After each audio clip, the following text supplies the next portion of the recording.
Muy bien. Bueno, pues muchas gracias de verdad a todas las personas que nos acompañan. Gracias, Vilma. Siempre es un gusto poderte saludar y saber que nos acompañas.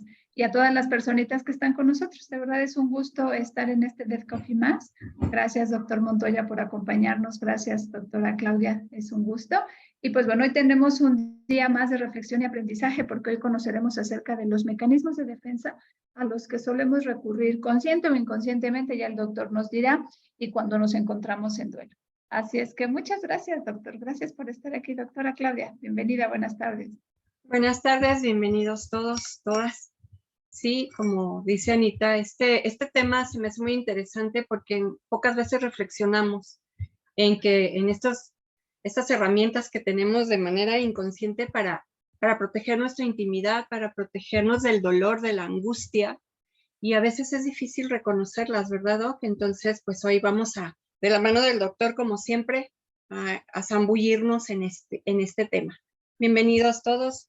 Doc, buenas tardes. Muy bien, buenas tardes, compañeras. Una semana más en nuestro Dead Coffee, nuestro amado Dead Coffee, tocando temas que nos apasionan, ¿no? Todo lo que tiene que ver con tecnología. Y hoy, pues, con un tema muy especial, ¿no? Que son precisamente esos mecanismos tan mencionados, ¿no? Como el nombre lo dice, son para defendernos, ¿no? Defendernos de algo, sea una amenaza. De hecho, todas son amenazas, ¿no? Y los síntomas del miedo, pues el miedo es una respuesta a esa amenaza. Entonces son mecanismos de defensa frente a las amenazas que podamos experimentar. Adelante. Muchas gracias, doctor. Bueno, pues vamos a comenzar entonces a disolver nuestras dudas.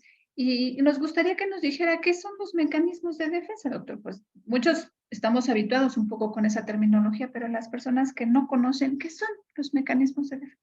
Son estructuras aprendidas y a veces hasta casi que innatas, instintuales, estructuras de respuesta psicológica que utilizamos frente a una amenaza, cualquiera que sea la amenaza.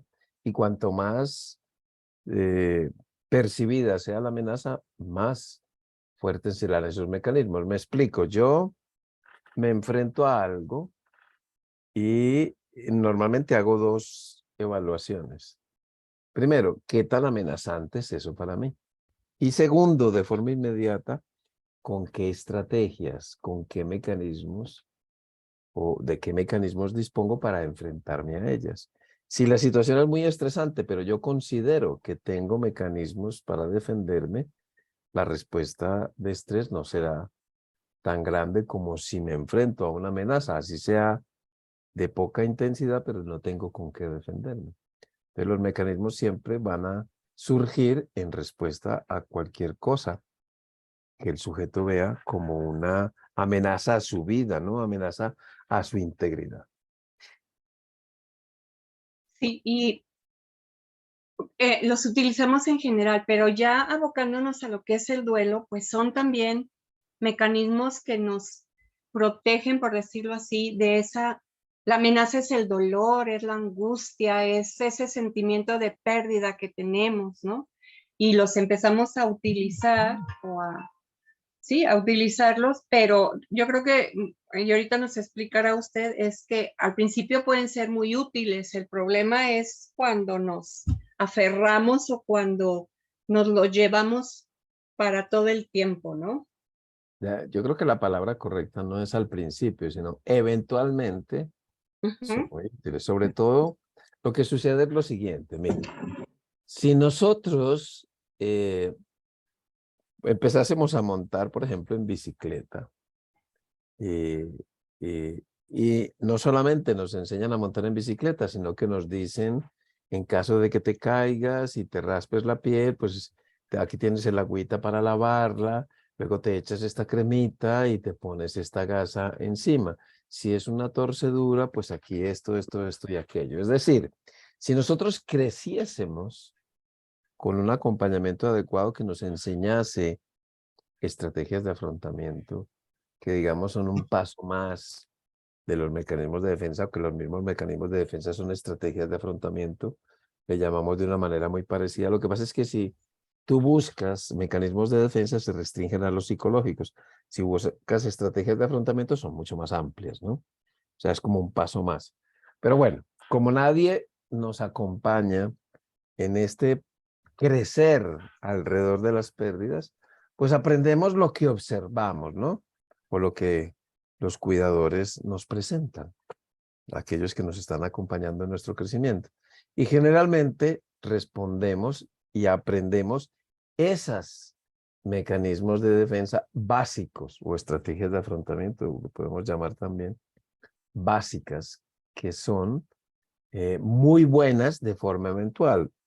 Y son, pues ustedes me las van a preguntar porque sé que hicieron una buena investigación, pero se las menciono, las más básicas en el duelo son la negación. Todas estas estrategias que les voy a mencionar se llaman estrategias de negación, incluyendo la negación propiamente. Negación, represión, supresión o evitación, desplazamiento, proyección, formación reactiva y regresión. Esos mecanismos son muy buenos, pero eventualmente no se pueden tener como una estructura porque no son estrategias resolutivas, son estrategias de defensa.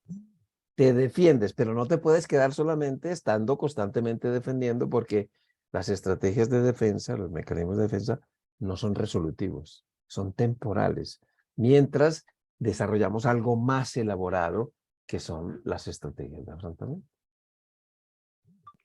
Doctor, ¿y estos cómo nacen? ¿Cómo se originan o cómo se aprenden? Viendo. Pues por aprendizaje vicario, ¿no? Por ejemplo, hay una muerte en la casa y el niño ve que alguien empieza a llorar y le dicen que no llore, que se guarde las cosas para que no moleste a los demás, que reprima. Entonces aprendes lo que es la represión. Aprendes por imitación que tu familiar dice, no se murió, no se murió, y le ves que se calma porque hace una negación, aprendes la negación. Vas aprendiendo por imitación. Y luego, como la gente que te acompaña no conoce de estrategias de afrontamiento, te dicen que si tienes ganas de llorar, que mejor te pongas a pensar en otra cosa. Que pienses en otra cosa, en cosas agradables y buenas, que es la supresión o evitación, ¿no? Evitar pensar en lo que te pone triste. O que hagas todo lo contrario a lo que si estás triste, te pongas a hacer cosas alegres y a contar cosas, que es la formación reactiva. Entonces, eso es la manera en que llegan a nosotros, por aprendizaje. Y ustedes saben que todo lo que se aprende se puede desaprender, pero en este caso, como no hay quien se acerque a ti a enseñarte otras cosas, pues te quedas con ellas. Y es triste, ¿no? Ir, por ejemplo, a una velación y observar cómo están utilizando. Es como si fuera el mercado donde uno ve cómo toda la gente está utilizando la negación, la represión, la supresión, todas estas estrategias. Adelante. Entonces, por ejemplo, si en mi casa yo vi que se usaba muchísimo la negación, todo se negaba, no pasa nada, todo está bien, no le hagas caso. Entonces yo de niña también voy a empezar a instintivamente por decirlo de algún modo, absorbo esa manera de vivir o de enfrentar. La copias. La copio y la hago mía, de algún modo, ¿no? Y Claro. entonces de esa manera voy a ir yo respondiendo ante lo que yo considero una amenaza, un dolor, algo que me proporciona angustia. Entonces, ahí, bueno, ya después nos dirá qué hacemos con los niños para que no tengan este tipo de, aunque, como decía usted, temporalmente son útiles, ¿verdad? Me van a servir, ya hablaremos de la negación, por ejemplo, para enfrentar esa situación y no desmoronarme, por ejemplo, ¿no? Ya lo hablaré. Muy Pero bien. ahí has dicho una palabra clave también, para no desmoronarme. A ver, si yo acabo de perder un ser querido y me pongo a llorar a los gritos, desconsolado, ¿eso es desmoronarme o es lo que se corresponde a la situación que estoy viviendo? Claro. Porque Sí, no podemos empezar a negar, a usar la negación para suprimir una respuesta natural y esperable en una situación. Ahí, digamos que primer error, ¿no? ujú, así es, pero los demás son los que te dicen, a ver, contrólate, no te desmorones, hay que estar bien, hay que enfrentar, y ahí es donde, ¿no? Sí, Ana. Doctor, ¿y estos mecanismos se eligen a voluntad? O sea, yo puedo decir, ay, estoy en una situación de estrés, no. Contrólate, no llores, no esto. Aparte, no seas vulnerable. Más aparte, no te quiebres. Más aparte, no hables. Más aparte, no pienses en lo que pasó. ¿Se elige a voluntad o Claro, no? eso depende de la amenaza. Por ejemplo, tú acabas de perder a tu papá y tienes una profesión de servicio y estás aquí trabajando con la cabeza mirando hacia abajo y llega un cliente y miras y es igualito a tu papá. O te produce un recuerdo porque tiene la edad, yo qué sé, o tiene un bigote que te recuerda a tu padre y haces, primero, no es mi papá, ¿no? Haces una negación, ¿no? No es mi papá, pero inmediatamente reprimes porque no te puedes llorar, poner a llorar delante del cliente, reprimes temporalmente tus emociones, te aguantas y atiendes al cliente, el cliente se va, ya te puedes ir corriendo al baño a llorar, a descargar. Eso es útil, ¿de acuerdo? No las satanicemos, son buenas, pero lo que yo no puedo hacer es estar constantemente reprimiendo mis emociones para que no salgan. Ese es el error.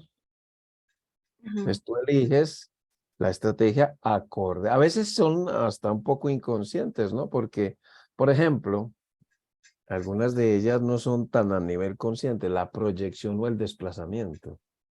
Tú te enojas con una persona sin saber exactamente por qué y estás proyectando o desplazando ese enojo que tenías con el ausente, en el caso del desplazamiento, y se lo cargas al otro para poderlo descargar. Y en ese caso sería inconsciente, porque hay algunos que sí son casi que automáticos. Sí. Y también, por ejemplo, entonces, este momento en el que surgen o aparecen tiene que ver con el periodo en el que tiene lugar el conflicto, es decir, si somos adultos, si somos niños, si somos jóvenes.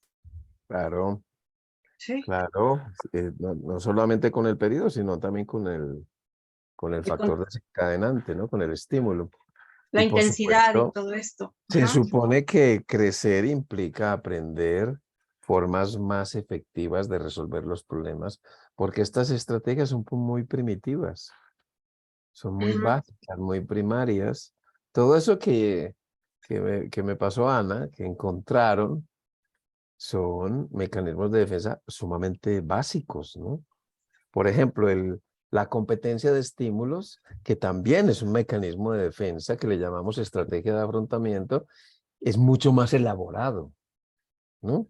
La competencia de estímulos ni nada que ver con estos mecanismos básicos, sino que es una forma de defenderlos muchísimo más elaborada. Por eso decía, los mecanismos de defensa son los básicos que no suelen ser efectivos, resolutivos, perdón, y necesitamos de las estrategias que son mucho más elaboradas. ¿Podríamos considerar que los mecanismos pueden ser buenos o malos? O sea, ¿cómo clasificarlos? De decir, estos son buenos, a estos no recurro. Estos sí son positivos y a estos sí me apego, ¿o no? A ver, como son mecanismos de defensa, serán buenos porque te estás defendiendo de lo que para ti es una amenaza. Puede que para mí no sea amenaza, pero para ti sí es una amenaza. Entonces son buenos en cuanto que yo los estoy utilizando para defenderme. Luego el uso que yo le dé a ellos puede ser lo que sea no adaptativo o adaptativo, ¿no?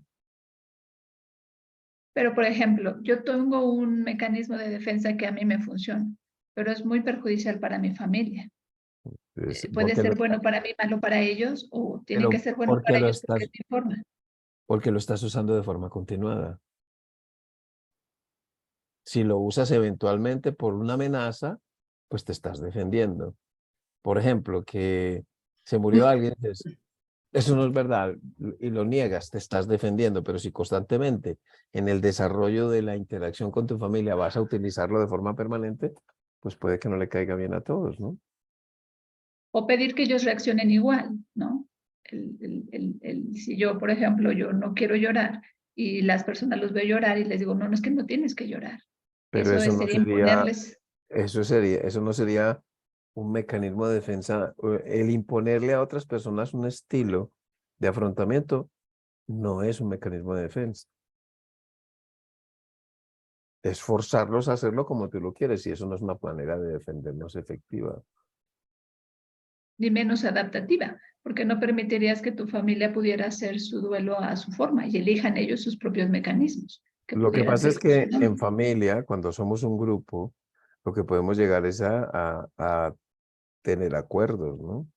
Porque puede que a mí me guste, por decir algo, me gusta escuchar la música de mi mamá.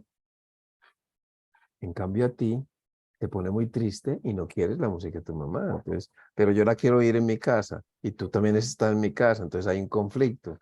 En lugar de ponernos a pelear, lo que deberíamos de hacer, mira, Ana, mientras tú vas a caminar, que tú sabes que es muy bueno para caminar en el duelo, todos los días de 8 a 9 de la mañana, yo pongo la musiquita y cuando vengas te la quito. Eso se llama negociar, compartir estrategias de afrontamiento. Entonces Muy bien. podríamos decir que hay mecanismos que son flexibles y otros que son muy rígidos, según quién, porque para mí, como decía Ana, para mí esto puede ser flexible, para mí esto me puede servir, pero al otro no, y entonces debo abrir y decir, bueno, esto no me parece, no me sirve a mí, pero a ti sí. Miren, por ejemplo, para que vean cómo es el asunto.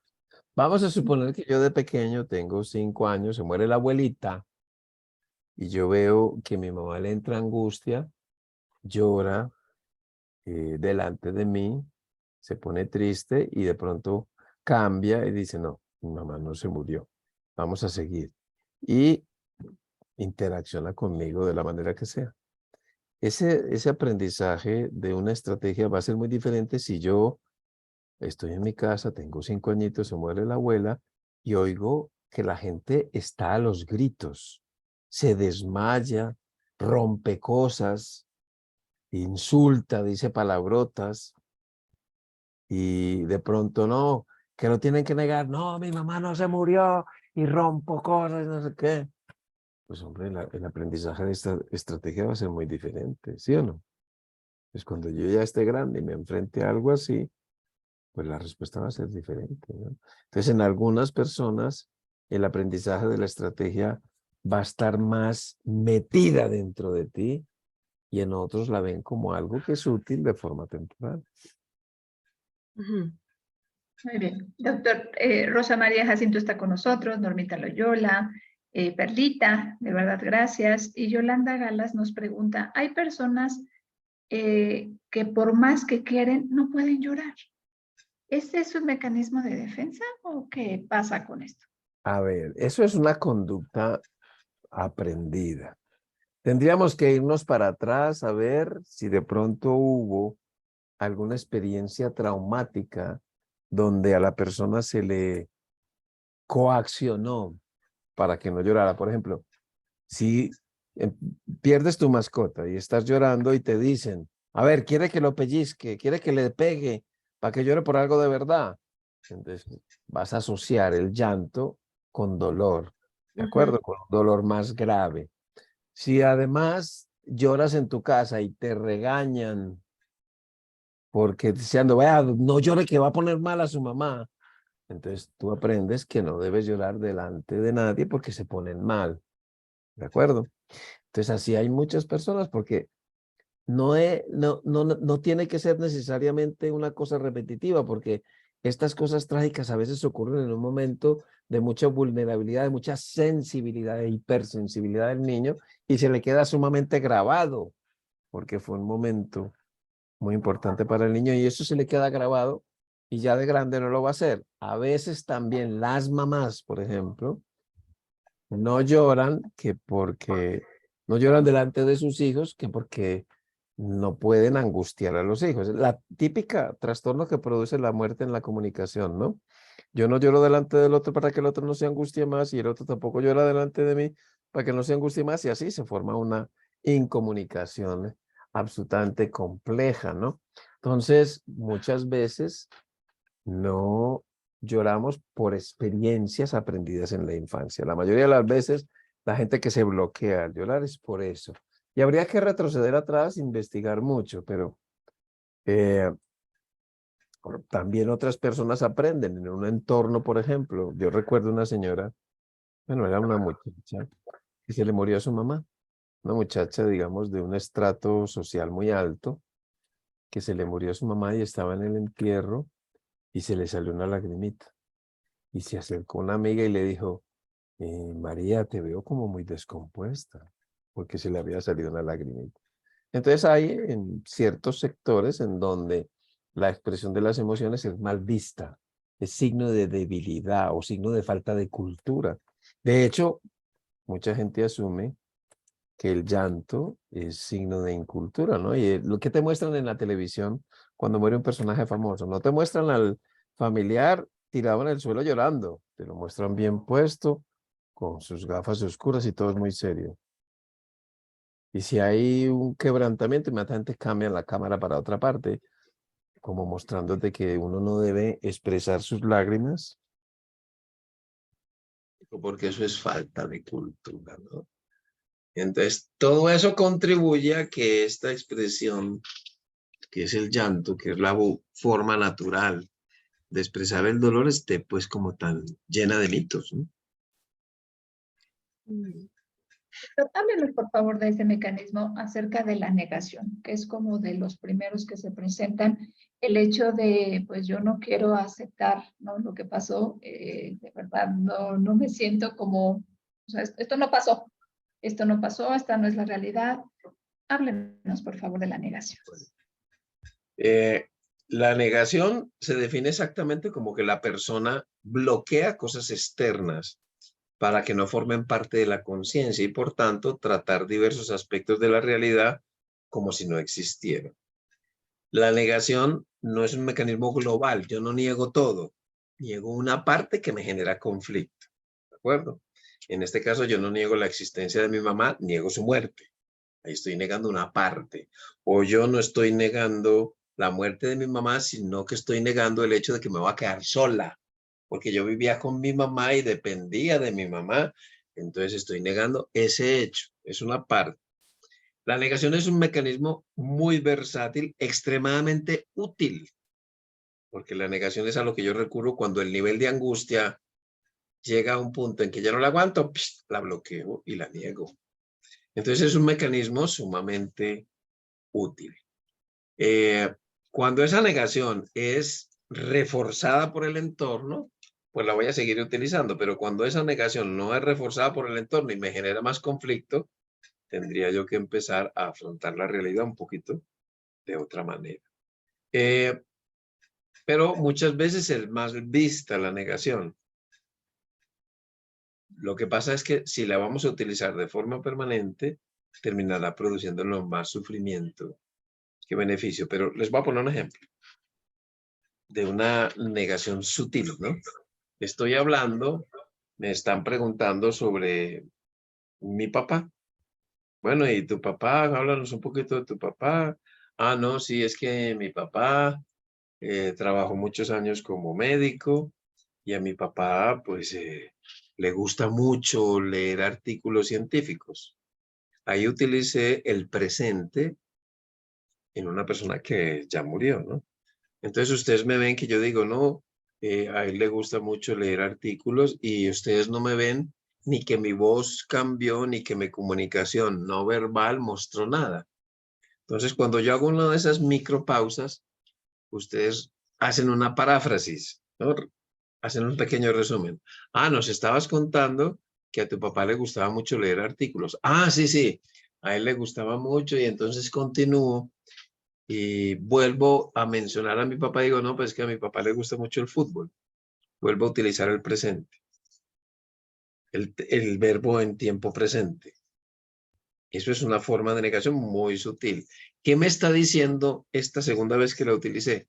Que no me la corrijas esta vez, porque ya me corregiste una vez. Yo ya sé que debo hablar en los tiempos pasados, en el tiempo pasado, pero todavía no me siento capaz. Entonces tengo que respetar eso, porque si tú me vuelves a corregir, ya me puedes hacer daño. Pero veámoslo de otra manera. No, es que a mi papá le gusta, a él le gusta mucho el pozole.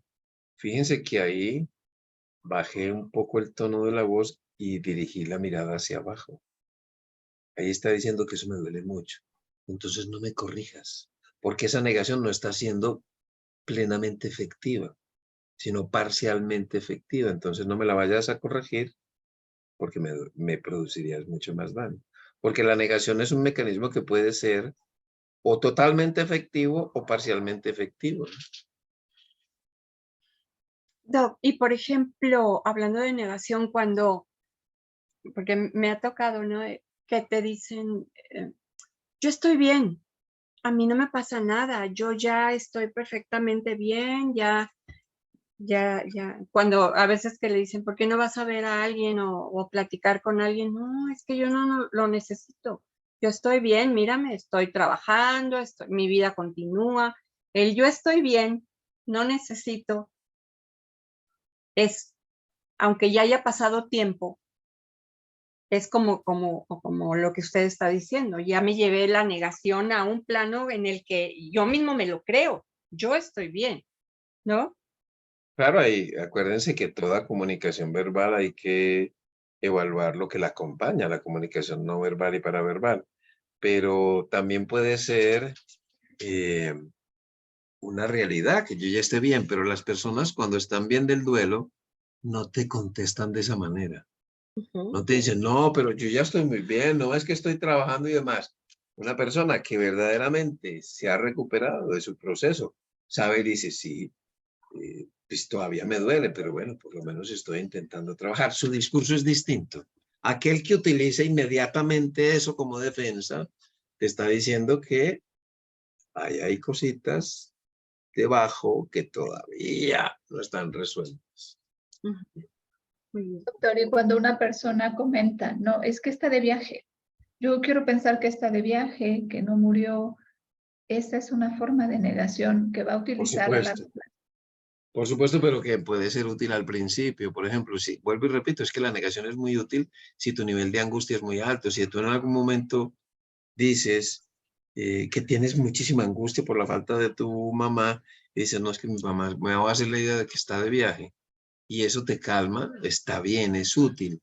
Pero fíjate que solamente estás negando una parte de tu realidad. Tú sabes que no está, ¿cierto? Pero estás negando el reconocer ese hecho de forma temporal porque eso te duele. No estás negando toda la realidad. Además es que una de las cosas que vengo yo trabajando hace un buen rato, porque nos falta a la mayoría de la gente mucho sentido común en tanatología, es que te dicen, a ver, Ana, es que usted tiene que aceptar la realidad. Entonces yo le contestaría, listo, dígame cómo. ¿Usted quiere que vaya todos los días a la habitación de mi hijo para que me dé cuenta que mi hijo no está? Eso es aceptar la realidad. Porque es que te lanzan las cosas con demasiada facilidad. Dígame cómo. Explíqueme cómo es que acepto la realidad de lo que me pasó. Entonces, ahí sí la gente, pues, los verdaderos terapeutas te sabrán contestar de una manera diferente, ¿no? Pero se lanzan como la otra frase de es que usted tiene que desapegarse. Ah, listo. Dígame cómo es que uno se desapega de un ser querido. Y ahí se confunde, ¿no? Sí. Otro mecanismo, bueno, no mecanismo, porque nos llamó mucho la atención cuando estábamos investigando, a mí me llamó la atención, porque sabemos que puede ser parte del proceso de duelo, que es el enojo, la ira, pero lo mencionaban como un mecanismo de defensa temporal, porque el enojarse con el fallecido, con el médico, con la situación que fue muy injusta, como que desvía la atención sobre el hecho en sí, y entonces es como, bueno, como eso, refugiarme o defenderme con eso. ¿Sí puede ser? Propiamente, yo no veo el enojo como un mecanismo de defensa, sino que el enojo es una forma de descargar el dolor. Eso es como un equivalente al llanto, el enojo, porque estás descargando la emoción que hay detrás. La emoción que hay detrás es la tristeza que tienes por la pérdida, cualquiera que sea la causa de la pérdida. Entonces lo veo como una forma de descargar el dolor, no lo veo como un mecanismo de defensa. Así como en los hombres, por ejemplo, aclarar la voz es un equivalente del llanto, pues el enojo es una forma de descargar dolor. Además, si nos vamos hacia el origen del dolor, veremos que hacia el origen del enojo, por ejemplo, recordemos lo que nos decía Bowlby, ¿no? Si tú pierdes algo, la primera respuesta es el llanto. ¿Qué busca el llanto? El retorno del objeto perdido. Si el objeto perdido no retorna, escalas en tu demanda. Te enojas. ¿Qué busca el enojo inicial? El retorno del objeto perdido. Pues de alguna manera es una forma de descargar dolor más que un mecanismo de defensa. Es que yo vi toda la lista que me mandaron y me parece que hay una mezcolanza ahí de cosas que algunos son mecanismos y otros no son mecanismos. Sí, y por eso se la mandamos, por eso estábamos, dijimos, vamos a platicarla con el doctor porque en muchos artículos vienen como mecanismos de defensa, ¿no? Entonces, bueno, no sé desde qué punto de vista vamos a aclararlo aquí con el doctor. Uh-huh. Por eso que mejor que el Recordemos, mejor. los mecanismos de defensa son básicos. Algunos son instintuales, casi que inconscientes, pero la mayoría son aprendidos, ¿no? Y no son resolutivos. Las estrategias de afrontamiento son resolutivas y son más complejas, más elaboradas. Pero cuando utilizamos la negociación, el hacer pactos, que muchas lo consideran como parte de ciertas fases del duelo, que nosotros no utilizamos esas, pero esta parte de hacer promesas y de todavía negociar con el evento, porque aún no lo acepta, ya nos está diciendo que no es del todo un mecanismo, pero ¿cómo podemos? No es, la negación no es un mecanismo de defensa, es una Negociación. estrategia. Es una estrategia, la negociación. No es un mecanismo de defensa, es una estrategia de afrontamiento que se utiliza sobre todo, así como lo describió Kubler-Ross, en el proceso de adaptación a una enfermedad grave. Por eso me extraña mucho que la gente, también lo pusieron ahí, ¿no? Que negociar cuando ya un hecho ha sucedido, ahí no hay negociación que hacer, ¿no?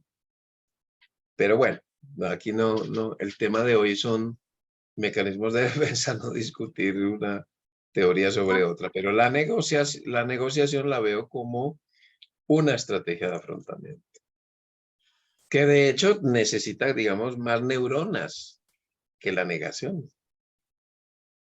Se necesita de ver, yo voy a negociar porque busco un objetivo muy claro y voy a diseñar una conducta para lograr ese objetivo, ¿no? Son un cambio de la conducta dirigido a un objetivo, eso es mucho más elaborado que los mecanismos básicos, ¿no?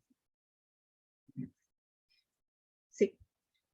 La llamada evitación o retirada emotiva, por ejemplo, evitar, como usted decía, evitar sentir, pensar, exponerme a situaciones ya no, que me causan angustia, que me causan dolor, inclusive, perdón, consumir sustancias, meterme alcohol o el trabajo. ¿Este sí es un mecanismo de defensa? A ver, es que ahí mezclaste varias cosas. Ahí hiciste una mezcla de cositas. Yo no, aquí estaba así. Estaba en evitar y la retirada evitación propiamente es supresión, ¿no? Yo les voy a mostrar aquí algo. Si me dejan compartir. Hoy, doctor. Así todavía no puedo compartir. Listo. Listo, bueno. Miremos esta diapositiva. Aquí están. A ver si logro que esto, que tengo aquí un conflicto con estas pantallas, hombre. Se ve bien, doctor. Sí. Aquí se ve más grande, ¿no? Entonces, La supresión. El individuo se enfrenta a conflictos emocionales evitando intencionadamente pensar en el problema que le produce malestar. Por eso la supresión también es reconocida como evitación, ¿no? Evitar pensar. Ese es un mecanismo muy bueno, pero tampoco es resolutivo. Eso no resuelve, sino que aplaza las cosas para cuando se acabe el mecanismo, ¿no? Lo dejo de utilizar y vuelvo a enfrentarme al mismo problema, porque lo único que hace es aplazarlo pues para otro momento. Entonces, mezclaste ahí con el trabajar. Eso es distracción, que es una estrategia de afrontamiento muy elaborada. Ponerme a trabajar, a meterme a hacer más cosas, distraerme, se llama estrategia de distracción. Cualquier cosa que hagas más elaborada que simplemente evitar pensar, porque yo puedo sentarme aquí y evito pensar y utilizo la competencia de estímulos, me pongo a pensar en otra cosa. Pero si yo me pongo a trabajar, que es mucho más elaborado, ya hablaríamos de distracción, una estrategia de afrontamiento un poco más elaborada que la misma supresión. El tomar alcohol, el meterme sustancias, también es mecanismo de, digo, es una No, eso distracción. Okay. Eso es una desgracia, ¿no? No, yo sé. Hacer esto lo que está buscando es desesperadamente calmar el dolor, porque lo que hacen las sustancias y el alcohol es paliar un poco la angustia. Pero termina siendo paradójico, ¿no? Porque te genera un conflicto mayor. Ok. Consumir las sustancias, que puede ser evitación o qué mecanismo se emplea cuando queremos... Desesperación y carencia de estrategias de afrontamiento. O sea... No hay mecanismos ahí de defensa. Pues es que no, porque lo que estás buscando es apagar, calmar esos fantasmas que te están acosando, ¿no?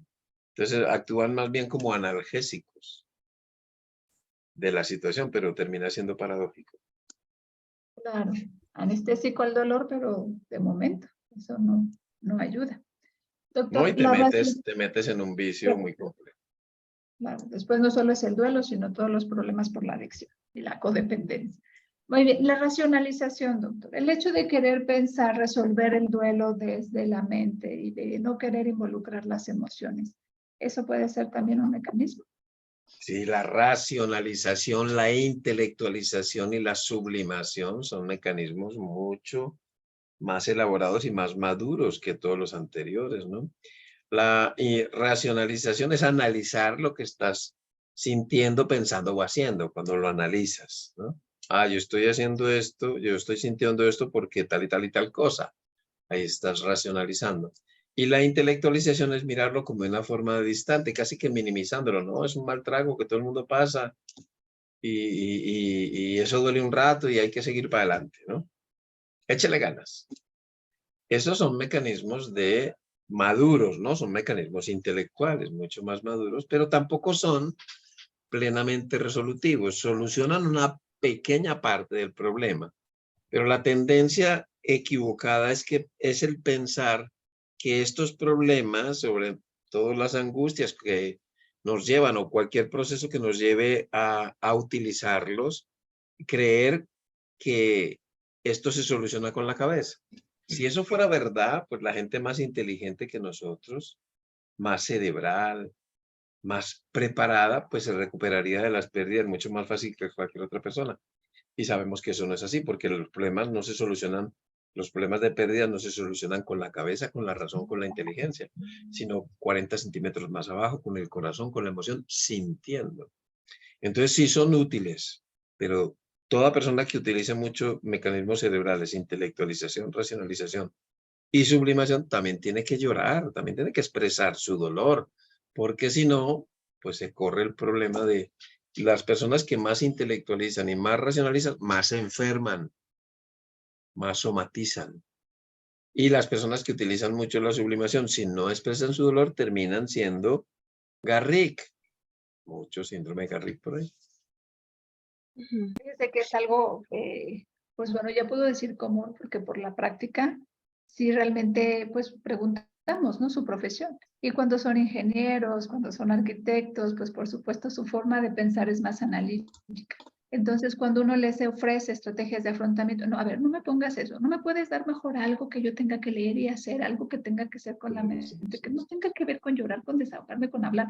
Entonces, sí dice uno, nada, vamos a tener que aprender a reaprender porque esta forma no es la que usted ha utilizado, pero aquí no es de la mente, es del corazón. Pero sí es como común, ¿eh? Sí hay como ciertos patrones donde que se dedica y ahí ya sé qué es. Así es. Sí, también cuando te dicen, a ver, sí, pero a ver, yo ya entendí aquí, porque hay personas que así me dicen, "No, yo ya lo entendí, aquí ya está todo claro, ya vi cómo es el proceso, el problema es acá".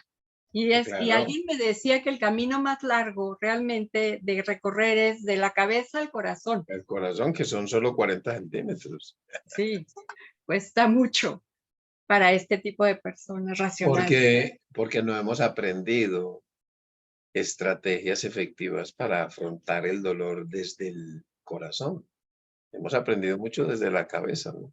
Ujú. Doctora, antes de que continúe con la siguiente pregunta, doctor, usted mencionó la sublimación, que también es ese mecanismo, pero no nos lo detalló. ¿A qué se refiere Bueno, con la pues la sublimación es convertir, transformar todo el dolor en algo que es socialmente benéfico o bien visto para el sujeto y para la misma sociedad. Por ejemplo, toda esta angustia que estoy viviendo por la pérdida de mi mamá, ya he llorado, he estado haciendo, estoy en mi grupo de duelo y demás, pero también quiero sacarle provecho a esta situación y voy a hacer un voluntariado 2 horas, 4 horas a la semana en el asilo como una forma también de ayudarme a sanar, ¿no? Sublimar, cuidar una mascota, tener una mascota, tener un animal de compañía, adoptar un animal de compañía, o es una ayudar? forma de sublimar el dolor, porque conviertes todo ese dolor en cuidados y en amor hacia un ser vivo. Ayudar en Sí. un albergue o a un ser desvalido, a alguien Todo necesitado. eso, lo que sea benéfico, eso es una forma de sublimación. Pero cuando usted, como usted dice, cuando la sublimación o cuando no, o cuando se niegan a tocar el dolor, se bloquea, se vuelve algo negativo, ya no es un mecanismo de Claro, ya defensa, ¿no? no es tan benéfico porque terminas quemándote. O te conviertes en un garri o te quemas literalmente, ¿no? Ujú. Como síndrome de burnout, fatiga compasional, ¿no? Ok. Este otro mecanismo que según lo que observé o leí, es más propio como de niños y adolescentes, aunque se presenta en adultos, que es la regresión, el volver a estados en los que había más confort, estaban más tranquilos y tener conductas a lo mejor que no son muy buenas, también es un A mecanismo. ver, claro, la regresión es un mecanismo de defensa muy primario, muy primitivo, que la podríamos definir como la persona regresa a situaciones anteriores más inmaduras, como una forma de refugiarse y protegerse y enfrentar lo que le pasa. O sea, la regresión es un mecanismo también muy útil, muy mal vista y muy mal tolerada y muy mal comprendida, ¿no? Pero también hay que decir que la regresión la hacemos todos. Cuando tú tienes una gripa bien horrible, estás con fiebre y una fiebre quebrantahuesos, un dengue, pues pides que te lleven un caldito, que te tapen bien, que te mimen, te comportas como si fueras una niña enferma. Eso también es una regresión, porque la regresión siempre está para ser utilizada. Lo que pasa es que la mayoría de las veces es como muy mal vista la regresión.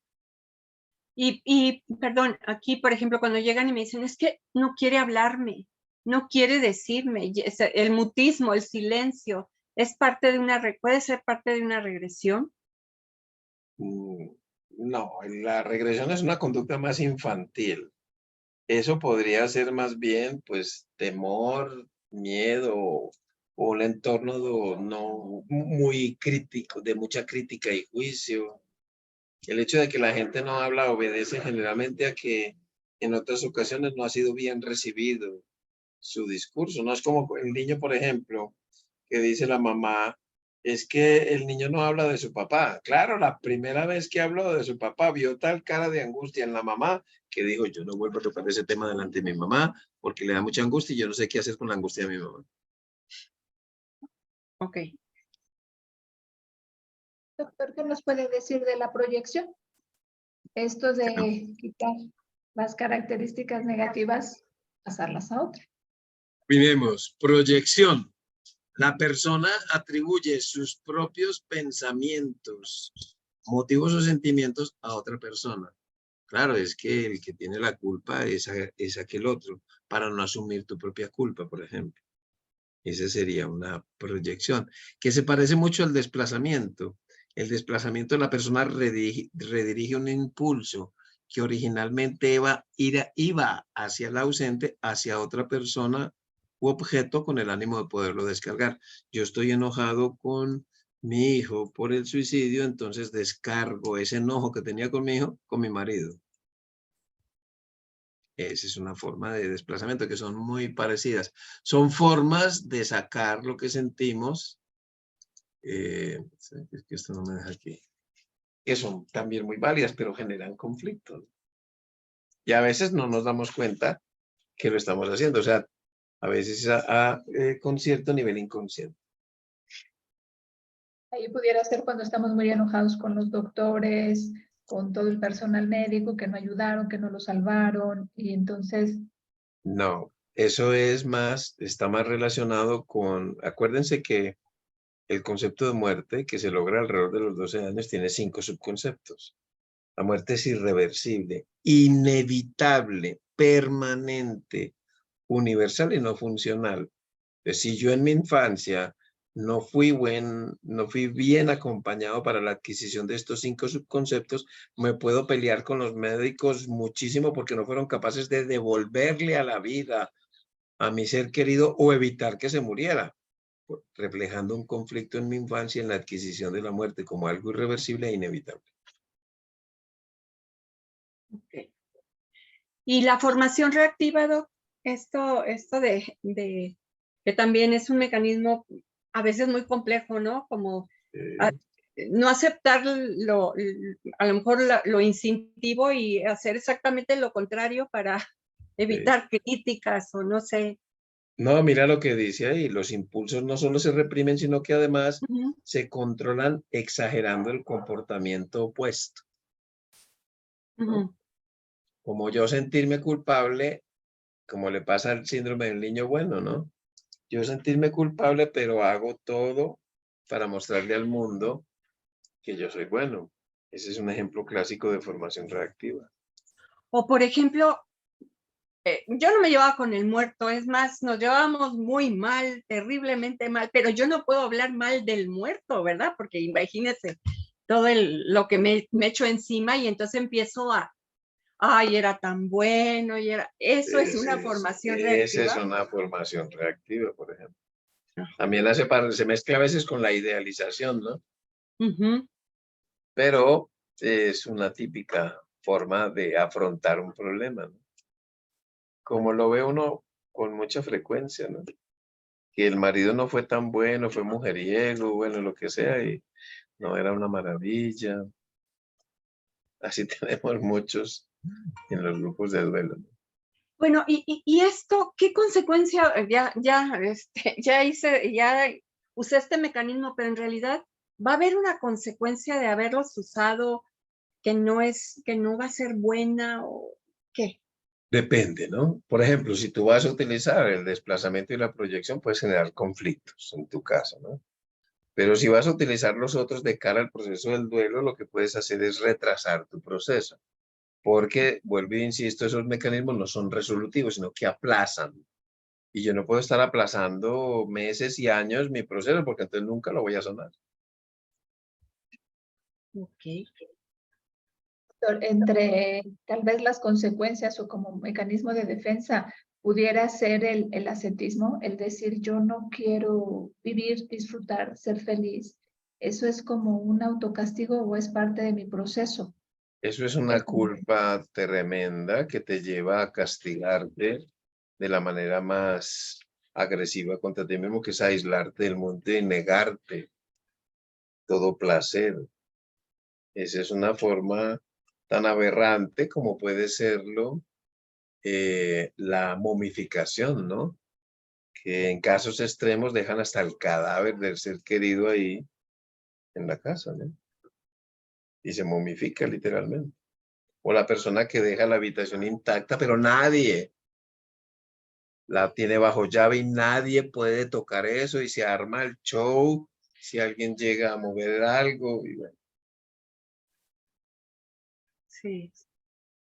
Para ir como cerrando, para doctora. ya, ay, perdón. No, perdón.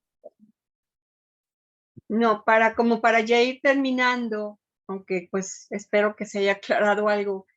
Los mecanismos de defensa son lineales, varían de persona a persona, a través de las diferentes etapas del duelo.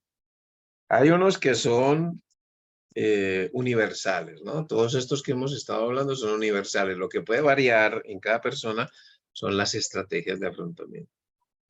Eso sí puede variar, pero la negación, la supresión, la represión, la proyección, el desplazamiento, la formación reactiva y la regresión son universales. Igual en todas las personas. Universales. Ok. Eso significa en todas las personas.